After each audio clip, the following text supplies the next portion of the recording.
जय हिंद प्यारे बच्चों। मैं संतोष कुमार मिश्रा आज आपके लिए लेकर आया हूं माध्यमिक शिक्षा मंडल द्वारा जारी प्रादर्श प्रश्न पत्र का भाग 3। इसके पहले के 2 भाग में हम लोग 1 अंक वाले जो प्रश्न हैं, वस्तुनिष्ठ प्रश्न हैं, उसके प्रश्न उत्तर देख चुके हैं। साथ ही भाग 2 में हमने 2 अंक वाले कुछ प्रश्नों के उत्तरों को जाना था। आज हम 2 अंक वाले प्रश्नों के जो शेष उत्तर हैं उसके बारे में जानेंगे और इसके आगे के भाग में हम लोग फिर 3 अंक और 4 अंक के प्रश्नों के उत्तर के बारे में भी जानेंगे। ये वीडियो आपको शॉर्ट में इसलिए उपलब्ध करा रहा हूँ ताकि आप इनकी तैयारी करते चलें और इसके बाद फिर 1 दिन बाद फिर से मैं नेक्स्ट वीडियो आपको उपलब्ध कराऊंगा। तब तक आप इन प्रश्नों की तैयारी अच्छे से कर लीजिएगा। तो चलिए शुरू करें आज का वीडियो। पहला प्रश्न है, मानव में बच्चे का लिंग निर्धारण कैसे होता है? तो मानव में लिंग निर्धारण के लिए लिंग गुणसूत्र जिम्मेदार होता है। लिंग गुणसूत्र 2 प्रकार के हैं, नर में अलग और मादा में अलग होता है। तो नर में यह एक्स वाई से प्रदर्शित किया जाता है, अर्थात नर में जो लिंग गुणसूत्र है वह एक्स वाई होता है और मादा में यह एक्स एक्स से प्रदर्शित किया जाता है। तो इस चीज को आप ध्यान रखेंगे, नर में एक्स वाई और मादा में एक्स एक्स से प्रदर्शित किया जाता है। जब प्रजनन की क्रिया होती है, निषेचन की क्रिया होती है, तो निषेचन की क्रिया के फलस्वरूप जब एक्स गुणसूत्र वाला शुक्राणु जो है वह एक्स गुणसूत्र वाले अंडाणु से मिलता है, तो देखिए दोनों एक्स एक्स हो गए, मतलब नर का एक्स और मादा का एक्स। ये दोनों गुणसूत्र जब मिलते हैं तो क्या बनेगा? एक्स एक्स बनेगा। सीधी सी बात है, नर से एक्स गुणसूत्र आ रहा है और मादा से भी एक्स गुणसूत्र आ रहा है, तो जब ये दोनों गुणसूत्र मिलेंगे तो क्या बनेगा? एक्स एक्स गुणसूत्र बनेगा। तो जब एक्स एक्स गुणसूत्र है तो ये किस में पाया जाता है? यह पाया जाता है मादा में, लड़की में। इसलिए यह जो गुणसूत्र वाला युग्मनज बना है तो संतान पुत्री होगी। और जब वाई गुणसूत्र वाला शुक्राणु अर्थात नर का जब वाई गुणसूत्र और मादा का एक्स गुणसूत्र दोनों मिलते हैं तो क्या बनेगा? एक्स वाई बनेगा। अर्थात देखिए ये नर का वाई और ये मादा का एक्स, ये दोनों मिलेंगे तो क्या बनेगा? सीधी सी बात है, एक्स और वाई। तो एक्स वाई किस में पाया जाता है? एक्स वाई पाया जाता है नर में। तो जो संतान होगा वह क्या होगा? पुत्र होगा। इसको और सरल तरीके से देखना चाहें तो आगे चल के देखते हैं हम लोग। ये देखें, ये है नर, नर में कौन सा गुणसूत्र पाया जाता है? एक्स वाई पाया जाता है। मादा में क्या पाया जाता है? एक्स एक्स पाया जाता है। इस चीज को अच्छे से ध्यान रखिएगा, यही है लिंग गुणसूत्र और यही लिंग निर्धारित करते हैं कि होने वाली संतान लड़का है, होगी या लड़की। तो एक्स वाई, अब एक्स वाई दोनों को अलग अलग कर लेते हैं क्योंकि एक ही आता है, नर से भी एक ही आएगा और मादा से भी आएगा।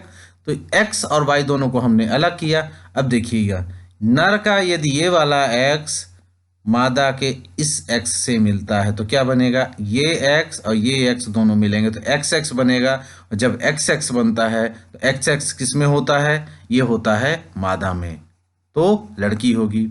अब यही वाला x इस वाले x से मिले, क्योंकि दोनों को अलग किया गया है पॉसिबिलिटी दिखाने के लिए, तो ये x इस x से मिले तो दोनों एक्स एक्स, तो ये भी एक्स एक्स बनेगा, तो ये मादा हो गए। अब देखिए ये y है, ये y यदि इस x से मिले चाहे ये y इस x से मिले, मिलना x से है, तो ये यदि x से मिल रहा है तो भी एक्स वाई बनेगा, इस x से मिल रहा है तो भी एक्स वाई बनेगा। तो इस कंडीशन में ये जो होगा ये क्या बनेगा? एक्स वाई और ये नर होगा। अर्थात रिस्पॉन्सिबल कौन है? लड़का हो या लड़की, ये वाई गुणसूत्र रिस्पॉन्सिबल है। इसी के द्वारा लिंग निर्धारित होता है और ये पाया जाता है नर में। चलिए आगे देखें। मेंडल के प्रभाविता का नियम लिखिए। तो मेंडल का प्रभाविता का नियम क्या है? जब विपरीत लक्षणों के एक जोड़े में क्रॉस कराया जाता है, क्या कराया जाता है? क्रॉस कराया जाता है, तो पहली पीढ़ी में केवल प्रभावी लक्षण दिखाई देते हैं। पहली पीढ़ी में केवल प्रभावी लक्षण दिखाई देंगे। जैसे यदि एक लंबा पौधा कैपिटल टी और बौना पौधा अर्थात स्मॉल टी के बीच में क्रॉस कराया जाता है, तो ये देखिए इनको इस तरीके से आप सबको पहले इस टी को इस टी के साथ, फिर इस टी को दूसरे वाले टी के साथ, इस टी को इसके साथ और इस टी को इसके साथ यदि जोड़ेंगे, आप क्रॉस कराएंगे तो क्या बनेगा? देखिए capital T small T, capital T small T, capital T small T और ये कैपिटल टी स्मॉल टी सब बनेंगे। तो ये क्या होगा, ये जो है ये F1 पीढ़ी कहलाएगी। F1 पीढ़ी जो है इसमें जो लक्षण होंगे वो क्या होंगे, प्रभावी लक्षण। ये सभी के सभी पौधे लंबे होंगे। क्रॉस दोनों में हो रहा है, लंबे पौधे और बौने पौधे में हो रहा है। लक्षण दोनों के दिखने चाहिए लेकिन नहीं। मेंडल का जो प्रभाविता का नियम है वो क्या कहता है कि लक्षण किसके दिखेंगे, पहली पीढ़ी में केवल प्रभावी लक्षण दिखाई देंगे। जब आप F2 में जाएंगे तो फिर दूसरे लक्षण भी दिखाई देंगे, लेकिन पहली पीढ़ी में केवल प्रभावी लक्षण दिखाई देंगे और जितने पौधे हैं सभी के सभी लंबे पौधे होंगे। तो यही है मेंडल का प्रभाविता का नियम।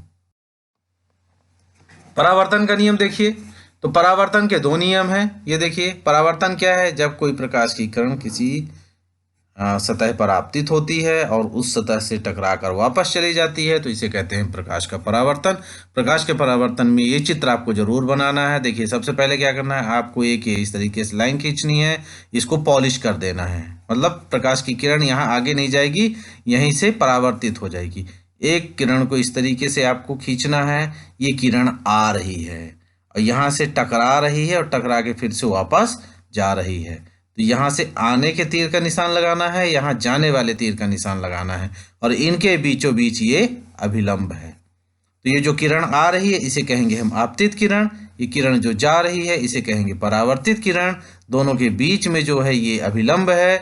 अब ये आपतित किरण और अभिलंब के बीच कौन सा कोण बन रहा है, तो ये जो कोण बनेगा ये आपतन कोण कहलाएगा। और इन दोनों के बीच में परावर्तित और अभिलंब के बीच में जो कोण बनेगा ये कौन सा कोण कहलाएगा, ये परावर्तन कोण कहलाएगा। इस तरीके से आपको ये देखना है। अब इसके आधार पर चलिए नियम को समझते हैं। तो नियम क्या कहता है, आपतित किरण मतलब ये, अभिलंब मतलब ये और परावर्तित किरण मतलब ये, तीनों एक ही तल पर है। देखिए ये एक ही तल पर है, तीनों कहाँ हैं, ये एक ही तल पर होते हैं। तो ये पहला नियम, आपतित किरण, अभिलंब और परावर्तित किरण तीनों एक ही तल पर होते हैं। दूसरा, आपतन कोण तथा परावर्तन कोण बराबर होते हैं। तो ये देखिए ये आपतन कोण है और ये परावर्तन कोण है, तो दोनों कोण बराबर होते हैं। आपतन कोण का मान परावर्तन कोण के बराबर होता है, अर्थात आपतन कोण परावर्तन कोण के बराबर होता है। तो ये हो गए परावर्तन के दो नियम।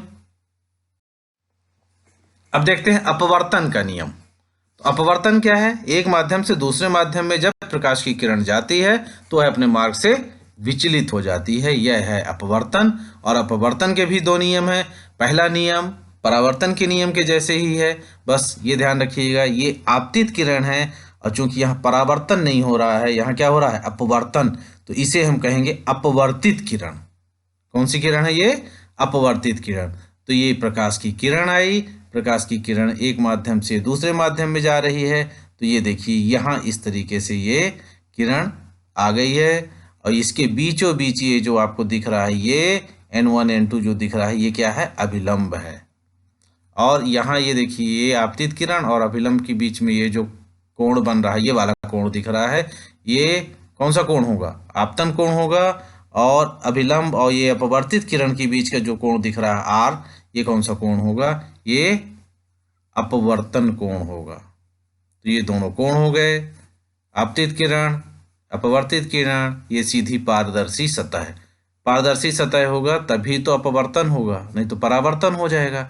ये किरण यहाँ से यहाँ कब जाएगी, जब सीधी पारदर्शी सतह होगी। यदि यहाँ पॉलिश कर दें तो परावर्तन हो जाएगा, तब ये किरण यहाँ नहीं जाएगी, तब ये किरण यहाँ चली जाएगी। तो इन दोनों में अंतर, जो बेसिक डिफरेंस हो जरूर समझिएगा। अपवर्तन का नियम पहला है आपतित किरण, अभिलंब और अपवर्तित किरण एक ही तल पर होते हैं। ये आपतित किरण, अभिलंब और ये अपवर्तित किरण तीनों एक ही तल पर होते हैं, पहला हो गया। दूसरा नियम क्या कहता है, प्रकाश के किसी निश्चित रंग तथा निश्चित माध्यमों के युग्म के लिए आपतन कोण की ज्या अर्थात साइन तथा अपवर्तन कोण की ज्या अर्थात साइन का अनुपात स्थिर रहता है और इस नियम को हम स्नेल का नियम भी कहते हैं। तो ये दूसरा नियम भी अच्छे से याद कीजिएगा कि प्रकाश के किसी निश्चित रंग तथा निश्चित माध्यमों को युग्म के लिए आपतन कोण के साइन में और अपवर्तन कोण के साइन का जो अनुपात है वो स्थिर रहता है। इस नियम को हम स्नेल का नियम भी कहते हैं। अगला देखें ओम का नियम। तो ओम का नियम सरल है, यदि चालक की भौतिक परिस्थितियों में कोई परिवर्तन न हो तो चालक के सिरों के बीच उत्पन्न विभवांतर, चालक के सिरों के बीच उत्पन्न विभवांतर चालक में प्रवाहित होने वाली विद्युत धारा के अनुक्रमानुपाती होता है। ये नियम है, यहाँ तक ये याद कीजिएगा। यदि चालक की भौतिक परिस्थितियों में कोई परिवर्तन न हो तो चालक के सिरों के बीच उत्पन्न विभवांतर चालक में प्रवाहित विद्युत धारा के अनुक्रमानुपाती होता है।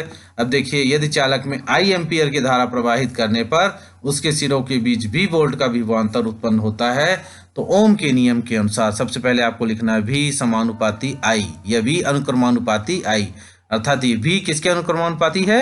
I के, मतलब जो V वोल्ट का विभवांतर उत्पन्न हो रहा है वह I एम्पीयर के धारा के अनुक्रमानुपाती होती है। यह जो अनुक्रमानुपाती है ये हटाया गया तो यहाँ आ जाएगा V बराबर IR, जो R है वो क्या है? एक स्थिरांक है और इसे हम कहते हैं चालक का प्रतिरोध। और फिर बाद में यदि प्रतिरोध निकालें तो R बराबर V बटे I। ये आपको ओम के नियम में लिखना है। विद्युत परिपथ का क्या अर्थ है? तो विद्युत परिपथ को सबसे सरल ढंग से कहा जाए तो जिस पथ से होकर विद्युत धारा का प्रवाह होता है, जिस पथ से होकर विद्युत धारा प्रवाहित होती है उसे विद्युत परिपथ कहते हैं। और विद्युत परिपथ में ये सब चीजें होती हैं, इनको भी आप लिख सकते हैं कि भू संपर्क तार होता है, अर्थिंग है, उसके साथ विद्युन्मय तार है और उदासीन तार भी है, जिसको हम लोग देखते होंगे आप न्यूट्रल फेस कहते हैं। वो यही चीजें हैं। यह लाल रंग का है, यह काले रंग का होता है। फिर यहाँ फ्यूज भी है, फ्यूज के साथ विद्युत मापी, फिर एक वितरण बॉक्स है जिसमें मुख्य स्विच एवं प्रत्येक परिपथ के लिए पृथक से फ्यूज लगे होते हैं। और ये इस तरीके से पूरा एक परिपथ है। ये घरेलू परिपथ है जो हम लोगों के घर में प्रयोग किया जाता है। तो इन सब चीज़ों को आपको विद्युत परिपथ में बताना होगा, सिर्फ इतना नहीं लिखना है, आपको इनके बारे में भी बताना है। अगला, विद्युत विभव क्या है? तो विद्युत विभव एकांक धनावेश को अनंत से विद्युत क्षेत्र के किसी बिंदु तक लाने में किए गए कार्य को इस बिंदु का विद्युत विभव कहते हैं और इसका मात्रक वोल्ट होता है। बहुत सरल है। अब देखें प्रतिरोध क्या है, किसे कहते हैं? तो चालक की परमाणु संरचना के कारण इलेक्ट्रॉन प्रवाह में उत्पन्न अवरोध के परिमाण को चालक का विद्युत प्रतिरोध कहते हैं। यह है विद्युत प्रतिरोध की परिभाषा। इसको और सरल ढंग से कहा जाए तो धारा प्रवाह में रुकावट उत्पन्न करने वाले कारक को चालक का प्रतिरोध कहते हैं।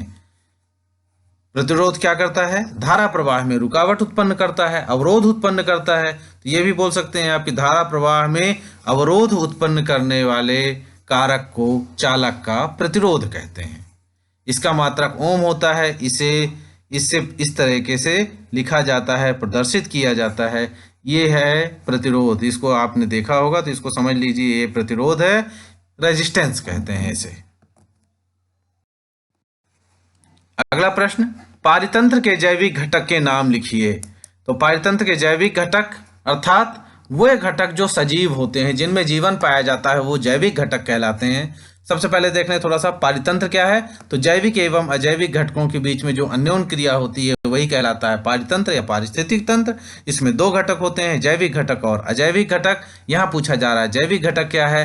तो जो घटक सजीव होते हैं, जिनमें जीवन होता है, वो कहलाते हैं जैविक घटक। और जैविक घटक को कार्य के आधार पर निम्न तीन भागों में बांटा गया है: उत्पादक, उपभोक्ता और अपघटक। उत्पादक अर्थात हरे पेड़ पौधे जो भोज्य पदार्थ बनाते हैं, जो बनाने का काम करते हैं भोजन, वो कहलाते हैं उत्पादक। जो भोजन उत्पन्न करने का काम करते हैं वो कहलाते हैं उत्पादक। उपभोक्ता जो उत्पन्न किए हुए जो भोज्य पदार्थ हैं, उत्पादक के द्वारा जो उत्पन्न किए हुए भोज्य पदार्थ हैं उनका उपभोग करते हैं, वो कहलाते हैं उपभोक्ता, अर्थात ये इनको खाते हैं। उपभोक्ता में भी शाकाहारी हैं, मांसाहारी हैं, सर्वाहारी हैं, अलग अलग प्राथमिक, द्वितीयक, तृतीयक उपभोक्ता। और इसके बाद आते हैं अपघटक। अपघटक मतलब ये जो हैं इनको अपघटक, उत्पादक को, उपभोक्ता को, इनको अपघटित करने का काम करते हैं। अपघटित करने का मतलब हो गया कि इनको ये नष्ट करने का, सड़ाने का काम करते हैं, सूक्ष्म रूप में विघटित करने का कार्य करते हैं, ये कहलाते हैं अपघटक। तो पारितंत्र के जैविक घटक तीन हैं: उत्पादक, उपभोक्ता और अपघटक। अब देखें, ओजोन परत के क्षय होने के कारण लिखिए। तो ओजोन परत समताप मंडल में पाया जाता है। इसके क्षय होने का जो मुख्य कारण है वह है क्लोरोफ्लोरोकार्बन, जिसको हम CFC कहते हैं। CFC यह मानव संश्लेषित रसायन है जो कि सबसे ज्यादा ओजोन परत का क्षय कर रहा है। इसके अलावा मोटर वाहन, विभिन्न प्रकार के उद्योग से निकलने वाले धुएं में पाई जाने वाली sulphur dioxide, carbon monoxide, nitrogen के ऑक्साइड, हाइड्रोकार्बन आदि के द्वारा भी ओजोन परत का क्षरण होता है। तो ये दो मुख्य कारण हो गए ओजोन परत के क्षरण के। ये प्रश्न है जो मॉडल प्रश्न उत्तर में दिए हुए हैं। तो आज हम लोग ये 2 अंक वाले प्रश्नों को देख रहे थे। ये देख तो हम लोग 14 नंबर तक देख चुके हैं, पारतंत्र के जैव घटक के नाम और ओजोन परत के क्षय होने का कारण। अब नेक्स्ट वीडियो में आपको ये 15 नंबर से स्टार्ट करूंगा मैं।